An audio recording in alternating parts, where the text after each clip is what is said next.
El 15 de agosto yo la evalúo y había tenido molestias, sentía los ojos raros en junio del 2015 y asociado a esto caída de pelo, temblor de las manos, baja de peso, insomnio, náuseas, vómitos, todo un estudio que se hizo en el consultorio de Viña y posteriormente fue evaluada por endocrinólogo y inició tratamiento con tiamazol, propanolol y prednisona. Al momento de la evaluación encontré una visión de 0,2 y 0,5. 0,2 es una visión mala porque es hasta llegar a 1. 0,2, 0,3, o sea, tiene dos filas de visión. Y en el ojo izquierdo tenía mejor. Al corregir la miopía que tenía con su astigmatismo, el ojo derecho corregía 0,6 y el izquierdo quedaba igual. La presión la encontré un poquito elevada para la edad y se toma la presión con un tonómetro aplanático porque para ver en la posición que no aumente la presión en la mirada hacia arriba, porque ahí aumenta la presión y nos puede dar un falso positivo. Y la exoftalmometría con exoftalmómetro de Hertel tenía 25 y 26 milímetros. Eso ya es francamente malo. Normalmente según raza y sexo la exoftalmometría puede ir de 10 a 21, pero ya más de 21, 22 o 23 ya es malo. De manera que al examen anterior de polo anterior con biomicroscopía encontramos que tenía una motilidad ocular limitada, ahora está un poquito peor, con una gran retracción palpebral, más de 2 o 3 milímetros, y había eritema y edema de conjuntiva, los párpados estaban inflamados y había una queratitis por exposición, o sea, el ojo estaba tan salido que la córnea empieza a llenarse de puntitos por sequedad, se empieza a sacar, y eso produce fotofobia, lagrimeo y gran molestia y dolor. Y al fondo de ojo encontré que había una palidez. Todo esto se va repitiendo en los posteriores exámenes y controles y a su vez a uno lo iba preocupando cada vez más. Esta es la foto cuando yo la recibí, en que ya se observa una limitación en la supraversión, una cierta verticalidad y una angulación, y en posición se nota evidentemente un ojo exoftálmico protruido con limitación de la motilidad ocular. Vido el campo visual el 24 de septiembre y ese es un campo visual tubular. Este campo visual normalmente tiene que ser mucho más grande y aquí tenemos un campo realmente como que está mirando por el hoyito de una manguera. Todo lo demás es un mar de ceguera y solamente la visión central, una campimetría tubular. Aquí en esta tomografía axial computarizada, la que veíamos, Pablito, ahí se puede observar ya, esto normalmente está excedido, porque esto normalmente el globo puede estar aquí, el límite posterior de la esclera puede estar aquí abajo, un ojo normal, pero ya esto es realmente exuberante y se ve el engrosamiento de los músculos con un engrosamiento en el centro y los tendones los respeta, pero es tan grande la medida que aquí nos da 27 milímetros desde la línea bicantal, la intercigomática, que va de canto a canto con una medición de 90 milímetros, que siempre tiene que mantener la misma medición para poder ir haciendo los controles posteriores de la exoftalmometría. En este caso, quizás en esta clasificación hay una cosa importante para la oftalmología general, es que nosotros tenemos que hacer una evaluación de la actividad clínica y de la severidad, que no es lo mismo la severidad y la actividad clínica. En general, todo lo que preguntamos acá había un dolor retrovulvar espontáneo al mirar hacia arriba, hacia abajo, el párpado inflamado. Esto tenía 2 de 7. Eso era lo ideal, pero fue aumentando. El edema palpebral, la inflamación de la carúncula y ya la etapa final es un edema de conjuntiva. Esa era la actividad clínica. Y dentro de esto, en la clasificación de UGOGO del grupo europeo, realmente nosotros encontramos que esta ya casi de partida era un compromiso visual de la agudeza visual, porque con ese campo visual ya no había duda de que era una orbitopatía asociada a tiroides. Quizá el caso de la Moira, uno puede entrar a dudar o a tener alguna, y estar atento, pero este caso fue de partida malo. O sea, ya llegó como bien complicado. Entonces que había un compromiso de la neuropatía y empezaron las alteraciones a nivel de córnea. Mientras esperábamos y viendo las posibilidades, porque en ese tiempo no teníamos instrumental de hacer una descompresión orbitaria,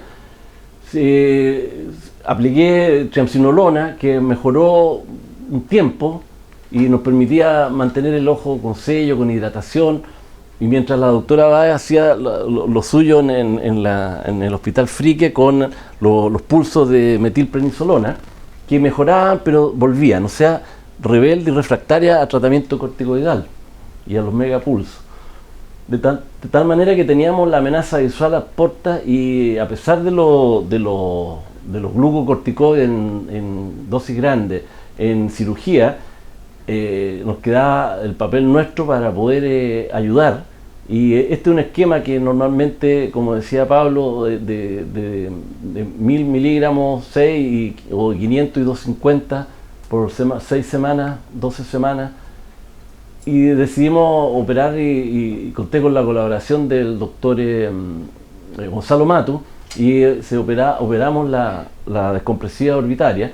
Y aquí el resultado, esta operación se hizo el 26 de febrero, y ya el 22 de marzo, en un control posterior, nosotros podemos observar que el resultado es pobre, no fue un resultado muy bueno, a pesar de que se abrió bastante inextenso el piso de la órbita y la pared medial. Y aquí ustedes pueden observar que hay un descenso importante en el piso y una lateralización de la órbita. Al abrir la periórbita se desplazó el músculo. Mira el grosor de este músculo, el recto medio, que en sí es más grueso, pero puede aumentar incluso al tamaño, y aquí se ve ya invasión a nivel de etmoide, de todo esto, y aún así yo estaba muy descontento con el resultado de la operación, pero es porque la infiltración por los glucosaminoglicanos y toda la cantidad de edema y de infiltración de las fibras musculares hacen que prácticamente sean dos pilones que están empujando al ojo. Aquí la grasa no era el componente principal, sino el componente principal era de los músculos, y los músculos protruían y estaban así como rígidos y empujando al globo hacia adelante. De manera que en la desesperación nosotros hicimos otras mediciones, y aquí nosotros podemos observar el gran abombamiento en el vientre del músculo recto lateral, y aquí también, y posteriormente uno empieza a encontrar que hay un síndrome del ápex orbitario con ese campo visual, y obviamente ustedes ven aquí una tremenda elongación del nervio óptico, con una gran tumefacción en el vértice, en el ápex, comprimiendo al nervio óptico.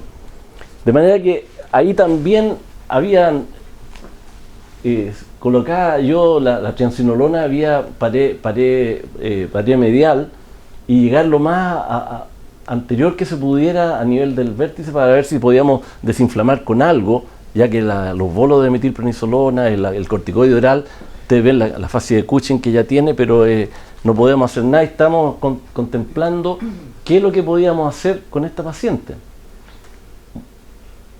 Se empezó a complicar, y mientras esperaba empezó a hacer una úlcera corneal por exposición en el ojo izquierdo. Aquí aparece ya un adelgazamiento importante de la córnea, por lo cual estábamos a puertas de una perforación. De manera que quise hacer una blefarorrafia como una maniobra, para que al principio anduvo bien, pero esta era una masa que tendía a salir y a salir, y esa blefarorrafia, que si bien es cierto la hice transitoria, nunca pensé que iba a durar tan poco, tan solo duró 2 semanas. Y fue que la reventó, o sea, no resultó mucho. Me mantuvo ahí mientras actuaba la triamcinolona, y ahí pudo un poquito desinflamarse y seguir con las terapias de gel, de lubricante y de lágrima de alta densidad, para poder tratar a la Evelyn.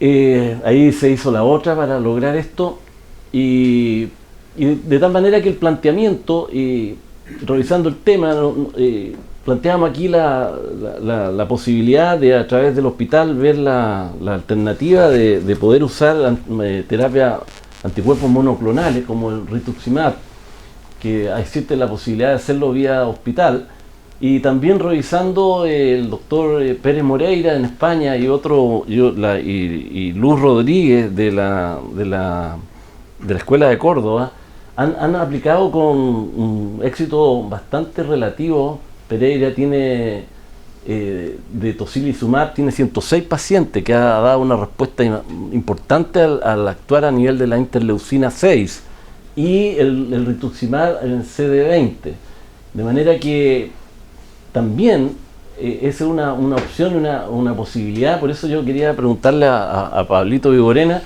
cómo están en ese tópico. Y obviamente la radioterapia, que como bien decía, cuando se hace en una etapa inicial, el resultado es mejor. Es mejor porque se tienen los cuidados con estos equipos de acelerador lineal, con dosis de 20 gigas en 10 sesiones. Evitan el problema de la catarata por radiación y obviamente de la retinopatía con alteraciones microvasculares de la retina.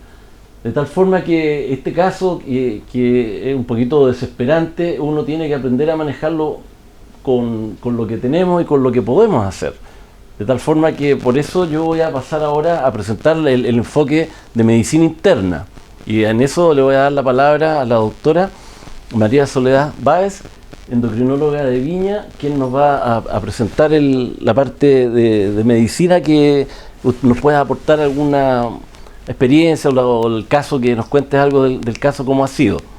Posteriormente, el doctor Juan Bielma nos va a ilustrar con el manejo de las imágenes, que muchas veces uno puede tener dudas si quiere tomar una con contraste, sin contraste, con medio, con gadolinio, sin gadolinio. Muchas veces uno bloquea al conversar con Juan Bielma, que uno a veces bloquea, uno le dice sin contraste. Y en general el neuroradiólogo desea hacer el contraste, pero si uno ya lo pidió, no hay opción. Tiene que hacer lo que tú pediste. Entonces también es importante que nos den una visión desde ese punto de vista. Y Pablo González nos va a hablar sobre la radiación en estos, qué papel juegan en estos casos. Y finalmente el Pablito nos va a hablar de orbitopatía, que es lo que tú puedas aportarnos, ¿ya?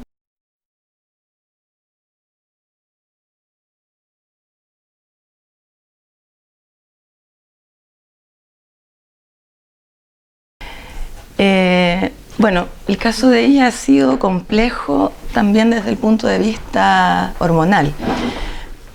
A la Evelyn la conocí yo cuando llegó a urgencia en septiembre a su primer pulso de metilprednisolona. Ella ingresó derivada por el doctor Sangüesa con diagnóstico de oftalmopatía distiroidea severa y la solicitud de administrar un pulso de metilprednisolona.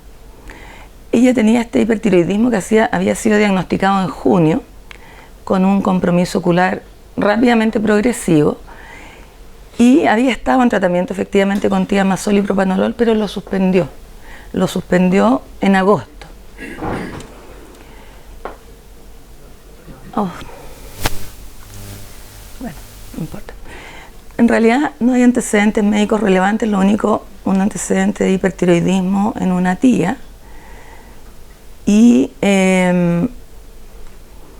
ella refería, cuando ingresó en esta oportunidad, dolor ocular. Extrañamente, el dolor ocular era derecho en esta oportunidad, pero después pasó a tomar mayor preponderancia el ojo izquierdo, que ha sido el que nos ha dado más problemas. Fotofobia, tenía también náusea y estaba clínicamente hipertiroidea, piel caliente, sudorosa, taquicárdica, con temblor, con estos signos oculares positivos, y su tiroides discreta, no muy grande, un leve aumento de tamaño. Ella completó 3 bolos de metilprednisolona en esta hospitalización en días consecutivos. Luego continuó con prednisona oral y se fue de alta con indicación de thiamazol 40 miligramos al día con prednisona y con seguimiento en endocrinología bien estrecho. Este era el estado de sus ojitos cuando ella ingresó a la urgencia, y les quiero mostrar porque no sé por qué quedó mal. Este es el estado de sus ojitos después, justo al 4.º día después de haber recibido los 3 pulsos de metilprednisolona. Si uno los compara, en realidad hay mucha inflamación acá y no tanta retracción palpebral, y acá como que se hizo mucho más evidente el exoftalmo, se retrajeron los párpados, pero fundamentalmente desapareció la sintomatología inflamatoria. Ella tenía en este momento, que fue cuando se evaluó en urgencia, un hipertiroidismo desatado porque estaba un mes sin tratamiento. Y aquí es importante recalcar que dentro de lo que es el manejo general, lograr el eutiroidismo es una pieza clave en el tratamiento. Tanto el hipertiroidismo como el hipotiroidismo le hacen muy mal a la oftalmopatía. Por lo tanto, uno tiene que tratar de mantener al paciente con niveles de T4 normales. No la TSH, porque la TSH sigue por su cuenta, hasta 2 años puede seguir por su cuenta, pero sí la T4, T3 uno tiene que tratar de mantenerla en un rango normal. Suspender el tabaco y obviamente el manejo local. Cuando la oftalmopatía ya es moderada, severa, se plantea el uso de corticoides endovenosos en dosis alta. Hay distintos esquemas propuestos. Uno de los esquemas que está como más evaluado es este esquema de 1 gramo por día en 3 días consecutivos. Ese es como el esquema que ha sido mejor evaluado. Pero la dosis acumulativa dentro de un periodo de tratamiento, 1 mes, 2 meses, nunca debiera exceder los 8 gramos. Vino su control a la semana del alta, mantenía aquel dolor ocular, se pasó al lado izquierdo y de ahí se quedó en esa vertiente política, en la izquierda. Clínicamente estaba eutiroidea, normalizó los niveles de T4 con estos 40 miligramos de thiamazol y decidimos mantener la dosis. Estos eran los exámenes en este momento. ¿Ya? Su T4 libre, que estaba en 4.39, se normalizó y la TSH, como ustedes ven, sigue suprimida. Al mes, ella se fue controlando mensualmente, tuvo esta disminución de la visión en el ojo izquierdo, se administró la inyección periocular de triamcinolona y cayó en hipotiroidismo. O sea, el control, a pesar de ser muy cercano, porque verla todas las semanas obviamente en el sistema público es imposible, a pesar de haberla citado dentro del mes, llegó hipotiroidia y entonces comenzamos a disminuir el thiamazol. Cuando uno ve esto, una TSH que de estar suprimida pasó a 51 y una T4 libre que no existe, desapareció de la circulación, dice, chuta, saquémosle el thiamazol, saquémoselo todo, ya.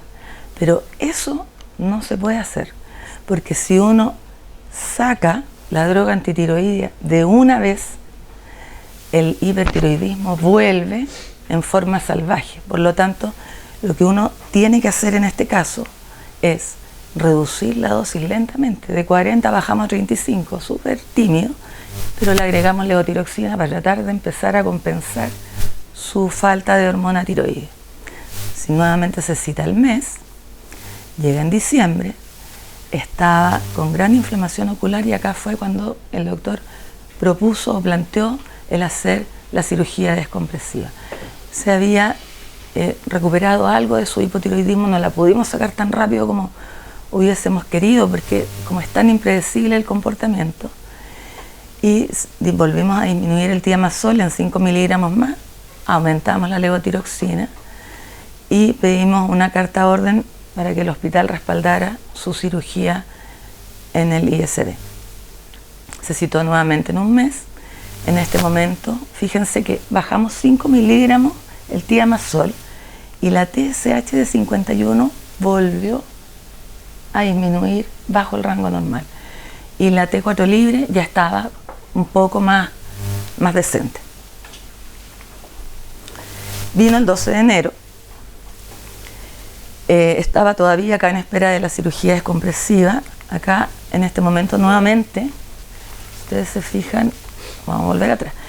Estaba acá, después de los pulsos de metilprednisolona, prácticamente sin signos inflamatorios. Un mes después, nuevamente. Entonces, vino en enero, se vuelve a reducir el tiamazol, acá lo redujimos ya un poco más. Aumentamos la levotiroxina, citamos en un mes, los exámenes de diciembre eran estos. Seguía en febrero en espera de la cirugía descompresiva, estaba hipotiroidea y nuevamente aumentamos la dosis de levotiroxina para tratar de llevarla al levotiroidismo. O sea, aquí ya llevamos 4 meses más o menos en que no hemos logrado compensarle su hipertiroidismo. ¿Ya? Estos eran los exámenes en ese momento. Bajó un poquito la T4 y la TSH sube baja, pero no es un indicador en realidad para nosotros. En marzo se realizó esta cirugía descompresiva, aquí estaba eutiroidea, y mantuvimos este esquema de tratamiento. Y la apoyamos con bolos un poco más, dosis más bajas de metilprednisolona, porque ella había estado muy cuchingoide y de hecho estaba hiperglicémica en todo este periodo. Entonces, riesgo-beneficio, finalmente decidimos darle una dosis más baja por 3 semanas y eventualmente completar 6 semanas si es que tenía una buena respuesta. Ella llegó al control siguiente, en este momento estaba eutiroidea, el 24 de marzo, en 2 semanas, nuevamente se había alterado su perfil tiroideo y le agregamos prednisona oral. No había habido mucha respuesta desde el punto de vista ocular. Esto fue en ese control. ¿Ya? No sé si se alcanza a notar ahí que hay quemosis, que hay edema de la conjuntiva. En mayo fue que se realizó la blefaroplastía. Estaba con muchas molestias oculares ella. Logramos nuevamente estabilizarla. Bajamos el tiamazol nuevamente a 20, mantuvimos la levotiroxina y acá decidimos darle el tercer pulso de metilprednisolona porque en realidad ya era o dejarla diabética o dejarla ciega. Así que nos tiramos con este pulso y la verdad es que la respuesta fue bastante pobre. Esto es después de los pulsos de metilprednisolona, que casi uno se ve peor que antes. En este momento esta eutiroidea se ha logrado mantener un poco más estable en esa situación. Y este fue el último control, que fue el 26 de mayo. Ya ha recibido los 3 bolos de metilprednisolona, mejoró algo del punto de vista sintomático, sigue eutiroidea con su tratamiento y solicitamos rituximab, que me llegó la respuesta el viernes y me dijeron que no. Porque solamente está autorizado para linfoma en el GES y para artritis reumatoide. Así que ella no tiene derecho a rituximab. Estoy tramitando, que eso lo hice al mismo tiempo que el rituximab, solicité un auxilio extraordinario, que es un monto que no depende del diagnóstico, no está asociado a diagnóstico, pero es un trámite lento, así que ahí estamos esperando. Y el planteamiento, en el fondo, del rituximab, lo que va a hacer es disminuir esta respuesta inmunológica que está ocurriendo dentro de la órbita. Y una de las maneras que nosotros tenemos de atacar por otro frente esa respuesta inmunológica es sacar el antígeno. Y el antígeno es la tiroides. Así que hoy día se presentó en la reunión de cirugía de cuello y se va a operar con alta prioridad. Se va a sacar su tiroides. En el fondo sacamos el antígeno y los títulos de anticuerpos uno espera que disminuyan después de eso rápidamente. Y si conseguimos el rituximab, bueno, es lo que está más probado como tratamiento de última línea.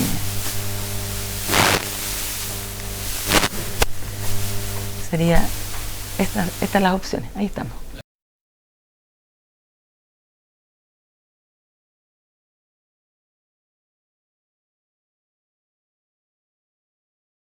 Primero que nada, ¿no es cierto?, en esta patología específica, ¿no es cierto?, la orbitopatía asociada a tiroides, ¿no es cierto?, ¿son necesarias las imágenes? El diagnóstico, estamos todos claros, ¿no es cierto?, es clínico. ¿Ya? No se necesita imágenes para hacer el diagnóstico de exoftalmopatía tiroides. Por lo tanto, ¿cuándo las imágenes? ¿Ya? Yo diría que más que nada, por un lado, para certificar el diagnóstico, y por otro lado, tener una foto de base.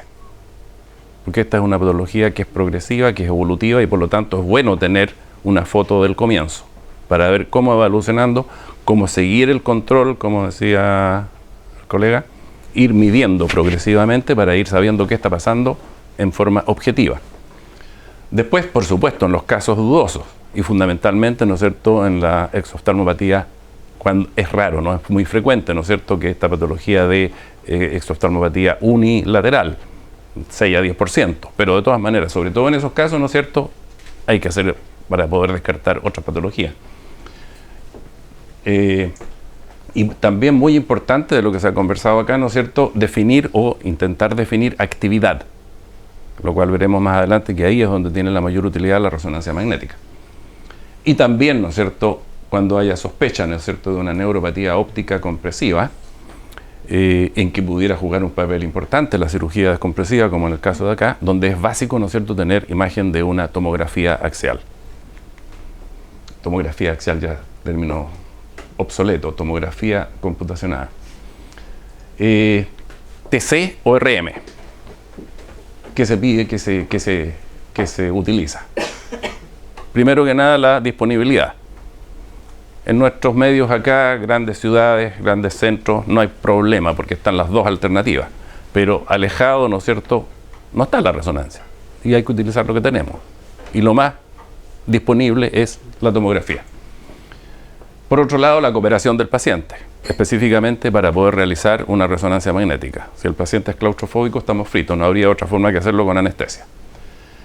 La presencia o no de implantes electrónicos, a pesar de que ahora ya están utilizándose, ¿no es cierto?, marcapasos, dispositivos ópticos o de otro tipo, ¿no es cierto?, estimulantes de médula espinal, ya están apareciendo, ¿no es cierto?, implantes que se pueden usar en resonancia magnética. Los antiguos, todavía presentes en muchos pacientes ambulantes por ahí, no se pueden usar en resonancia, por lo tanto tampoco lo podemos usar. Tomar en cuenta exposición a la radiación también, sobre todo la patología evolutiva, que si utilizamos tomografía como control, los controles van a ser muchos y relativamente frecuentes. Patología del cristalino. Por otro lado, bueno, dependiendo, ¿no es cierto?, si tiene o no implicancia el costo del examen, que hay una diferencia significativa entre resonancia y tomografía. Y por último, y lo más importante, es qué queremos saber del examen, que nos informe qué. Y de ahí, ¿no es cierto?, en donde es importante, ¿no es cierto?, tomar la decisión de cuál va a ser la patología, el examen más útil en ese momento, o si simplemente van a ser los dos. Ahora, ¿qué vemos en las imágenes? Nosotros los que nos dedicamos a imágenes. Primero que nada, como ya lo dije, la exclusión de otras patologías, ¿no es cierto?, que pueden dar lo mismo fundamentalmente cuando el compromiso es unilateral, tumoral, infección, vascular, etc. Y lo que nosotros vemos en la imagen, lo primero que evaluamos es el aumento de la musculatura extraocular, que habitualmente en esta patología específicamente es fusiforme, ¿ya?, es de bordes nítidos del músculo y no compromete el tendón. En general, se ha descrito casos que sí lo compromete, pero ya eso es lo poco frecuente. Y hay una secuencia más o menos de cuáles son los músculos que más se comprometen. Después, el aumento de la grasa intra y extraconal, que es lo que produce también en forma significativa, ¿no es cierto?, la proptosis, ¿ya? y secundariamente que puede influir también, aunque no es lo que más compromete la neuropatía compresiva, esa proptosis, ¿no es cierto?, muy importante, como lo vimos en el caso anterior, que produce un estiramiento del nervio óptico, además de la eventual compresión en el ápex. Y secundario a estas mismas cosas, todo lo que vemos secundariamente, la proptosis, el prolapso, ¿no es cierto?, gracias a fisura orbitaria superior, el desplazamiento anterior de la glándula lacrimal, desplazamiento del septo, que se ve claramente en las imágenes, depresión espontánea por la misma aumento de presión, ¿no es cierto?, de la pared medial, o sea, se opera a sí mismo. Y lo de las imágenes de actividad, ¿no es cierto?,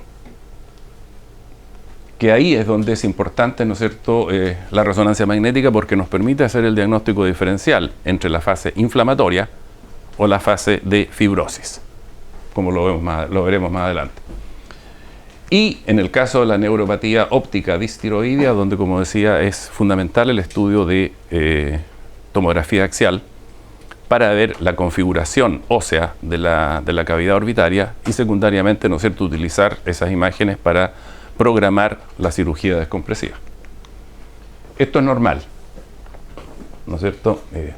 Es lo que vemos en los cortes axiales, los músculos extraoculares, el medial, recto medial, el recto lateral, el globo ocular, la posición.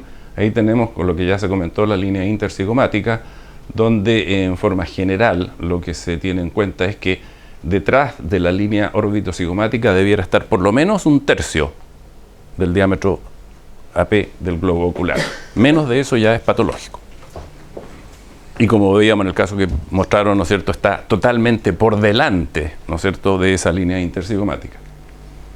En los cortes coronales lo mismo, donde vemos mucho mejor, ¿no es cierto?, el músculo recto inferior y el complejo superior, los mediales y los laterales, y también vemos los oblicuos, el oblicuo superior ahí en este caso. Y específicamente, ¿no es cierto?, la región del ápex, donde podemos ver, esto es lo normal, ahí tenemos la inserción de los músculos y el nervio óptico que va ahí totalmente libre a nivel del ápex. Se pueden hacer reconstrucciones, ¿no es cierto?, ahora con las técnicas modernas. Y tenemos ahí el complejo superior, el recto inferior y el nervio óptico. Y lo importante de la tomografía axial es que tenemos, ¿no es cierto?, la visualización de la cavidad orbitaria ósea. En resonancia magnética, acá, ¿qué es lo importante en la tomografía? Que la grasa es como un medio de contraste natural. Nos permite una muy buena resolución espacial, nada más que por el contraste que nos da la grasa en relación a los tejidos blandos. En resonancia es por las condiciones inherentes a la técnica de resonancia lo que nos da esa misma, ¿no es cierto?, el contraste entre lo que es grasa y los músculos extraoculares. Y lo mismo nos permite, ¿no es cierto?, poder medir, ¿no es cierto?, si hay o no proptosis. Y esto es un T1 y esto es un T2. El T2 nos da una muy buena visualización de los globos oculares. En coronal, lo mismo, una mejor visualización del ápex con una mejor diferenciación del nervio óptico y la musculatura extraocular. Y en cortes oblicuos, pero muy, muy nítido, muy claro, la musculatura extrínseca, el globo ocular y el trayecto del nervio óptico. Le ponemos contraste y tenemos, ¿no es cierto?, un realce moderado, homogéneo de la musculatura extraocular, cortes axiales, cortes coronales y la representación oblicua.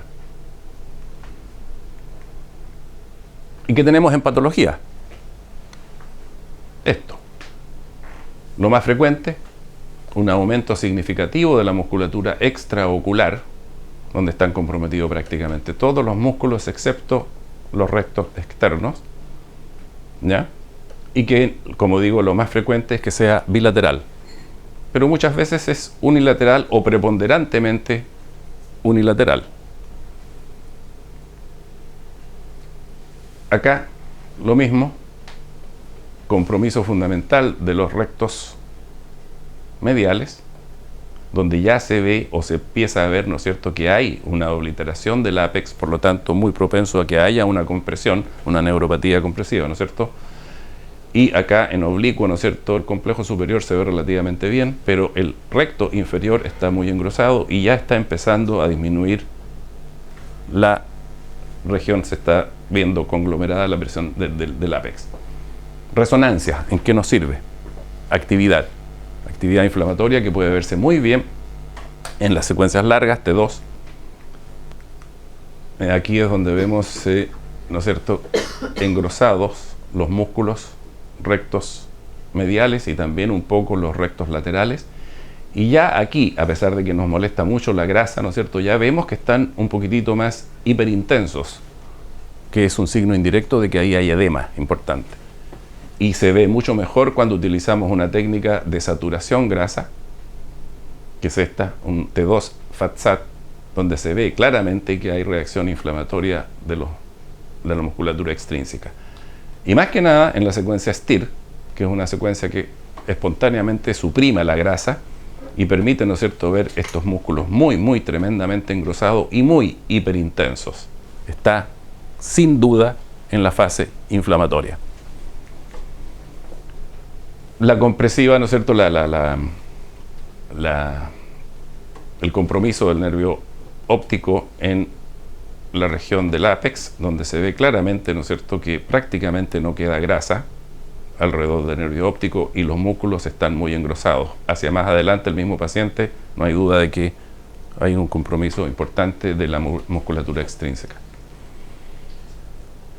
Diagnóstico diferencial, fundamentalmente del unilateral. Esto es un pseudotumor, ¿ya? Esa es secuencia T1, esto es con contraste, el mismo T1 con FAT-SAT y el T2. Entonces ahí, claro, no era, ¿no es cierto?, secundario a un compromiso orbitario de la enfermedad de Graves. Este es otro caso, a veces también compromete solo la musculatura extrínseca, un pseudotumor, un aumento importante del complejo superior, el recto inferior, y que realza en forma significativa.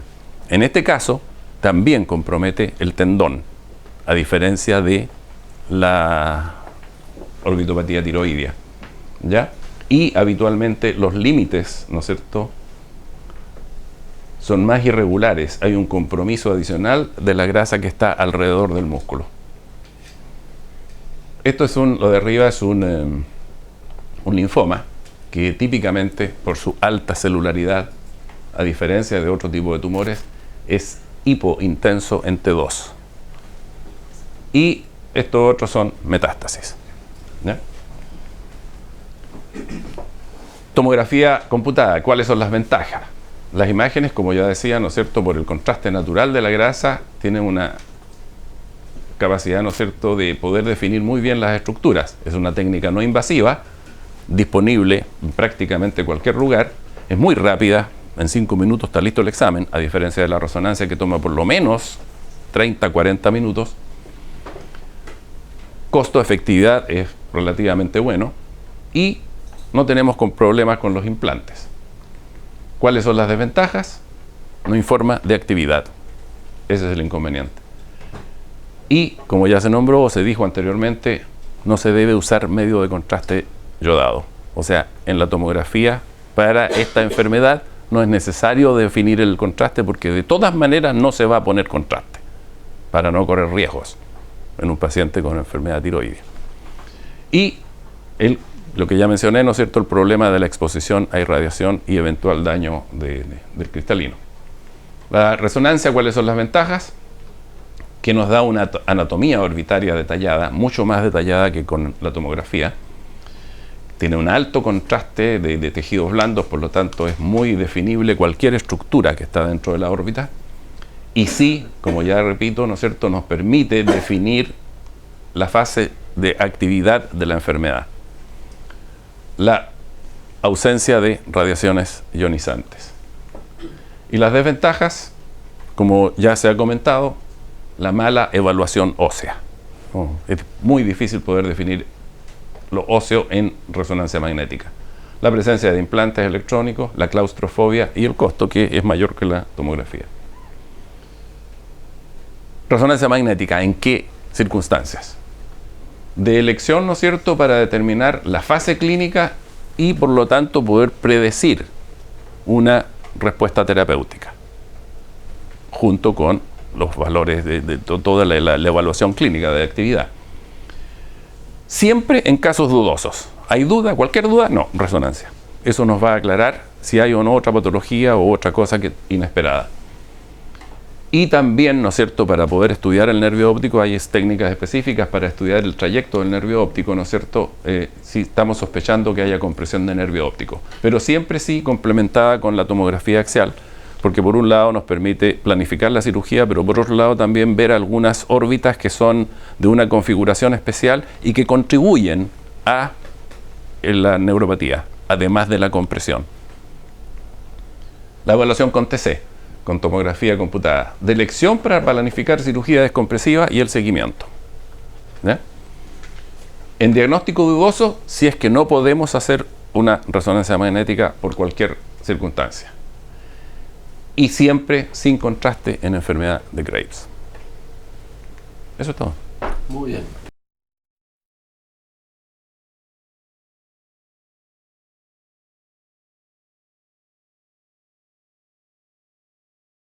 Y el momento ya, con los becados aquí de radioterapia me preguntaban si era broma. No era broma, era verdad. Bueno, yo soy radioterapeuta del Instituto Oncológico de Clínica Reñaca y Hospital Naval y profesor de radioterapia de la Universidad del Paraíso. Creo que es importante saber que para nosotros el tratamiento de patología benigna es un 1%, o sea, lo que hacemos es muy poquitito y la verdad de las cosas es que no tenemos tabulada la base de datos de patología benigna, así que yo dije, bueno, voy a leer mi base de datos a ver cuántos pacientes hemos tratado, siempre con la idea de que habían, hacía 8 años que no tratábamos más, pero antes tratábamos uno cada 3, 4 meses, pero ahí me di cuenta que la base de datos no tiene la patología benigna, así que lamento no poder mostrar las estadísticas nuestras. Pero yo quería mostrar muy en breve, sin dar una lata y haciéndolo cortito, qué cosa es la radioterapia, un poco para ir entendiendo, y contarles que esto ya lleva 120 años, la radioterapia, que parte con el profesor Röntgen, que descubre casualmente, trabajando con campos eléctricos en condiciones especiales, al vacío en particular, un rayo extraño que, porque no se sabía bien lo que era ni para qué servía, se puso como rayos X. Y precozmente se empezó a utilizar este rayo para todo tipo de cosas y especialmente para patologías inflamatorias. De manera tal que se entendió que algún efecto antiinflamatorio tenía y se usaba en lupus, hasta en patología no inflamatoria, epilepsia, etc. Y todavía lo utilizamos para algunas cosas inflamatorias, pero desde luego que la cantidad de pacientes es pequeño. Y efectivamente es un poquito más popular su uso en Europa que en Estados Unidos y el lado acá del Atlántico. Naturalmente concentramos nosotros el tratamiento de tumores. Este es el primer caso tratado poquito tiempo después del descubrimiento de rayos X y se vio que aparentemente funcionaba. Se usaba para todo hasta que se vio que esto tenía un precio a pagar. Este es un caso muy antiguo, un paciente tratado a los 5 años, el año 96, o sea, un año después de que se descubrió esto, por un nevo pigmentado piloso, y en realidad el resultado a largo plazo a la edad de 70 años fue bastante desastroso y se vio que la cosa era complicada. Fibrosis enorme, retracción de piel, de tejidos blandos, desviación de columna, o sea, no era menor. Pero más dramático fue, y por eso ya empezó a abandonarse en patología benigna, cuando este doctor, el año 46, o sea, un año después de Hiroshima y Nagasaki, demostró que esta cosa producía cáncer. Imagínense ahí lo que se pensó cuando se recordó esto de la bomba atómica apenas un año antes. Pero es importante entender un poco qué es la irradiación. Muchas veces uno tiene miedo a la irradiación, pero en realidad, ¿qué cosa es? ¿En qué consiste? Yo creo que esta es una definición bastante comprensible, que es la irradiación corresponde a la emisión y propagación de energía en el espacio o en el medio ambiente, o en los medios, en la materia. Y existen dos tipos de irradiación, a grosso modo. Las que son particuladas, o sea, las que son partículas que se desplazan en el aire a velocidad cercana a la velocidad de luz, como son los electrones, los neutrones, los protones, que nosotros usamos en radioterapia, en particular en Chile, los electrones sobre todo. Protones y neutrones se utilizan en otros países un poco más desarrollados, son equipos carísimos, pero lejos lo más frecuente es la electromagnética, que es no particulada, o sea, no hay una partícula que uno pueda pesar, medir, que ocupe espacio, es solamente energía que se desplaza. Y aquí estamos llenos de irradiación, lleno de irradiación.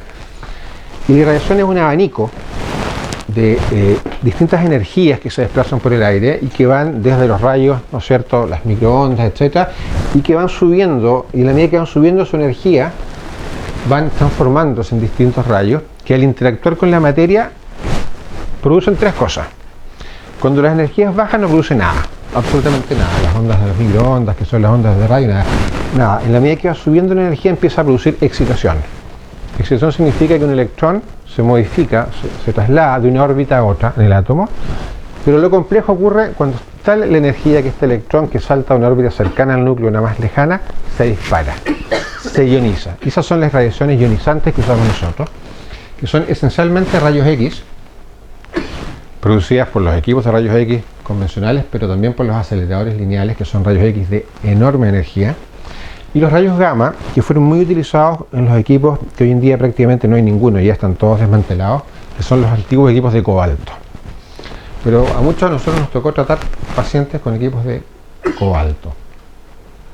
¿Y qué hace la irradiación? Este electrón, que es el que se arranca ionizando la materia, destruye uno de los blancos, el más importante, que es el ADN, a través de un mecanismo directo, pero lejos lo más frecuente es a través de la radiolisis del agua, con la formación de radicales libres. Pero hay otros blancos también que participan menos, como es la membrana plasmática, que participa en la destrucción por otra vía, que es la que toma importancia en los linfocitos. Esto es lo interesante y lo que tiene que ver con esta patología que estamos viendo ahora, que todos los tejidos tienen una radiosensibilidad que permite que uno pueda ir destruyendo las células. Es cosa de ir subiendo la dosis y todos caen. Y el que primero cae de los tejidos sanos son los tejidos dependientes de la médula ósea, el sistema hematopoyético, entre ellos los linfocitos. De hecho, dentro de los tejidos hematopoyéticos, los linfocitos, la rama linfoide es la más sensible por mecanismo de destrucción celular mediado por apoptosis, o sea, ni siquiera por destrucción de ADN. Uno irradia el linfocito y el linfocito se suicida, por decirlo de alguna forma. Solamente es más sensible un tipo de tejido que está presente en una patología muy infrecuente, que es el síndrome de ataxia telangiectasia. No sé si lo ubican, que es bastante infrecuente y que son pacientes que si uno los toca con irradiación potencialmente los mata, y los mata por la irradiación o por los tumores que se inducen rápidamente por eso. O sea, donde hay linfocitos, la irradiación va a actuar destruyéndolo sin ninguna duda. Yo no soy en absoluto experto en la patogénesis de esta patología orbitaria del hipertiroidismo, pero mirando cuáles son los mecanismos por lo que esto funciona, sé que a este nivel participan linfocitos T, a este nivel linfocitos B, y los fibroblastos, que también son extraordinariamente sensibles a la irradiación. Por tanto, es una herramienta que puede bloquear este círculo vicioso de tipo autoinmune. Los fibroblastos, ustedes sabrán, por ejemplo, que nosotros, otra patología benigna en la que utilizamos destruyendo fibroblastos es el tratamiento de los queloides. Cuando uno tiene queloides, uno puede sacar la cicatriz y bloquea la producción de una cicatriz patológica con dosis muy baja de irradiación al eliminar los fibroblastos. O sea, esto realmente tiene un efecto.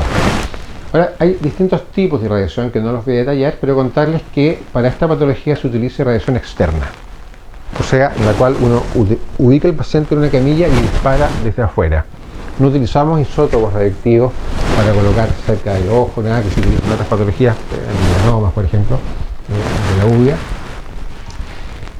Ni metabólica tampoco, es la que se utiliza por vía sanguínea para tratar otro tipo de patología. Este es un equipo, este es un acelerador lineal, este es el antiguo acelerador lineal que teníamos instalado en el Hospital Naval, pero así son, no sé si los habían visto alguna vez. En el fondo es una máquina en la cual el paciente se posiciona acá, por un sistema de láser se inmoviliza y por unas máscaras termoformadas se logra que el paciente tenga una posición que no varíe de manera subcentimétrica.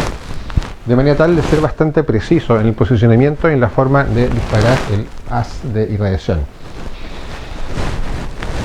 Pero uno de los grandes problemas de irradiación, hasta hace unos pocos años atrás, es que uno solamente podía emitir haces de irradiación que, si bien es cierto, podían ser convergentes, tenían una fluencia estable, tenían una intensidad pareja.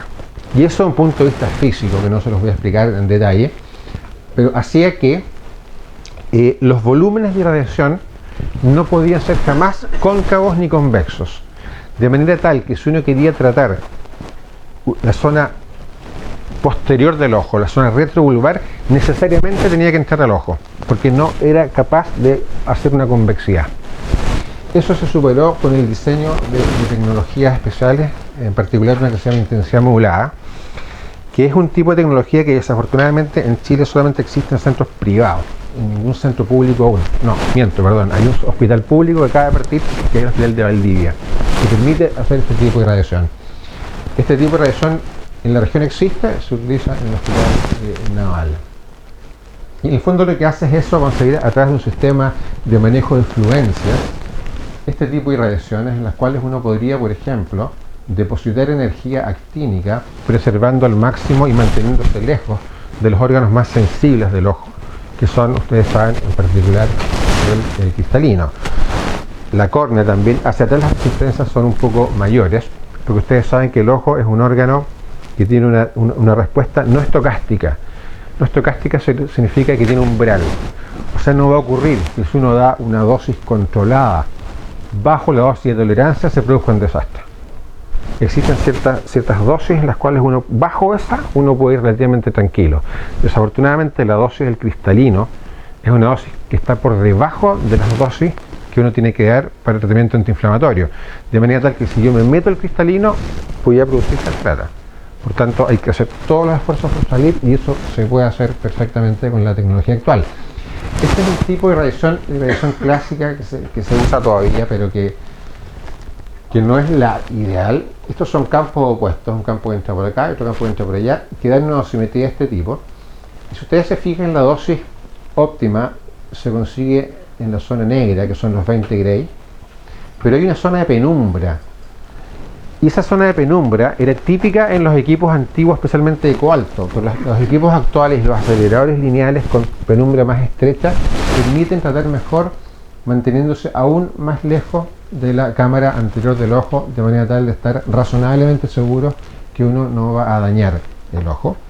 La retina resiste bastante más. La retina resiste 50 grados sin ningún problema, pero hay que ser cuidadosos en los pacientes que tienen algún tipo de daño en la retina de base, paciente diabético, etc. Pero si no es el caso, no debería haber ningún problema. El nervio óptico resiste 54 Gray, que es casi 3 veces lo que se utiliza en esta patología.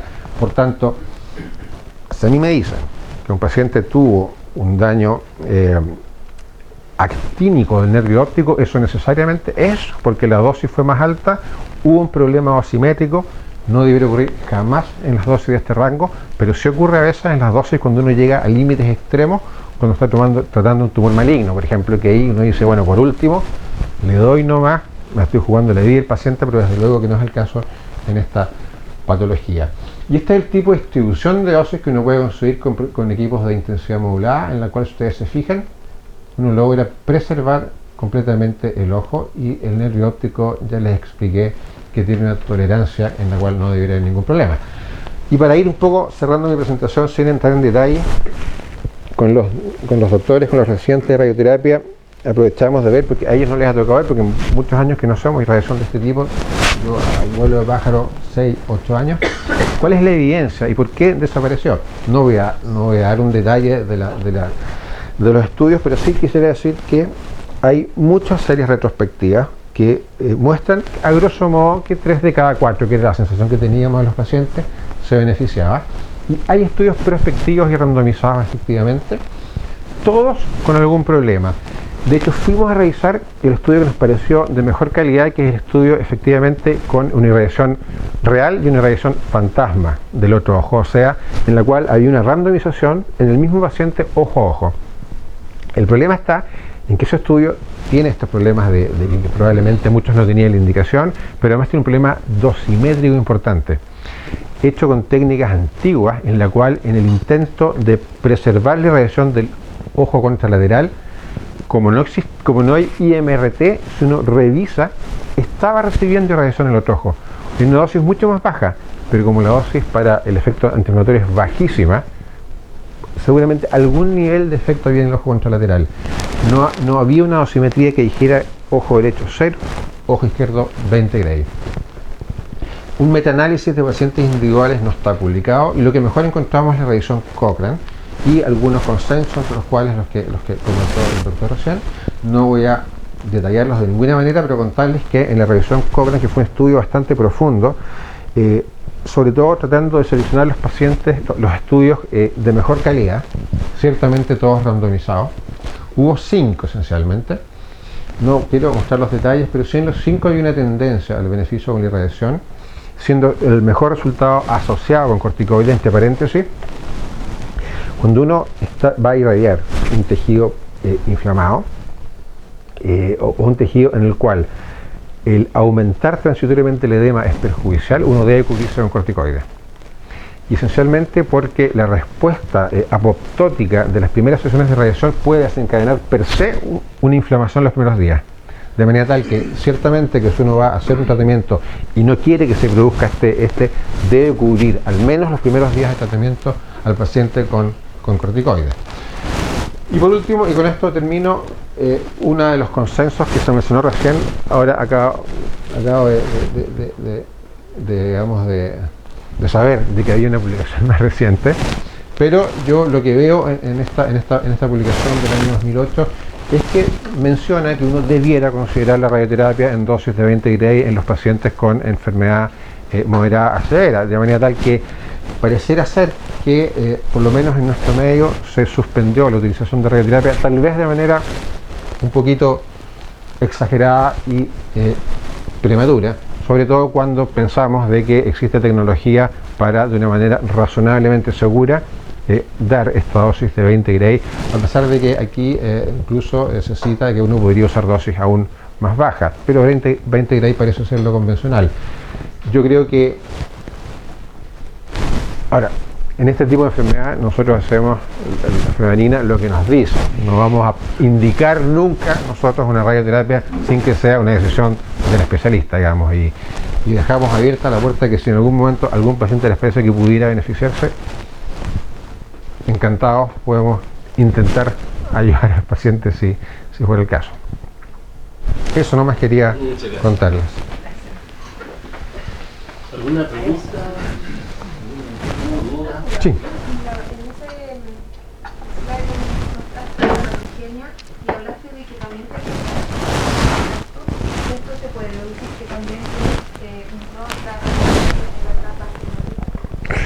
Es que la fibrosis es cuando el fibroblasto, o sea, el fibroblasto es el que está produciendo, ¿no es cierto?, el tejido fibroso. Cuando ya está instalada la fibrosis, el efecto es exactamente lo mismo que ocurre con los queloides.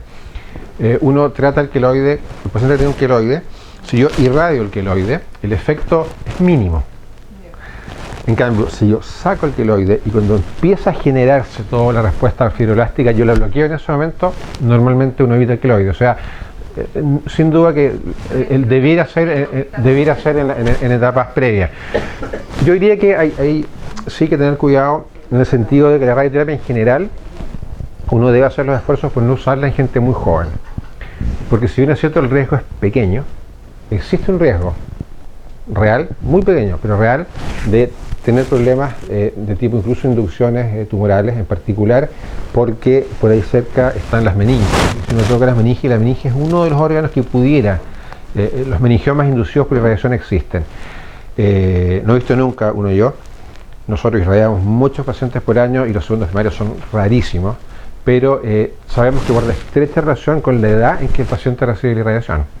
En la gente joven, especialmente en los niños, hay que hacer todos los esfuerzos por no irradiarlo, y lo que estuve viendo que las recomendaciones, efectivamente, ojalá no usarlo en gente de menos de 40 años, porque la edad al momento de irradiación guarda relación con el riesgo de inducción de neoplasias malignas. Ahora, riesgos bajísimos, pero reales. Existe una mentalidad y eso es lo interesante de ver si se puede resolver un poco esta, como que hay un temor de la irradiación. Cuando uno empieza a revisar y ver que hay otra gente que ustedes mismos en Santiago lo están aplicando.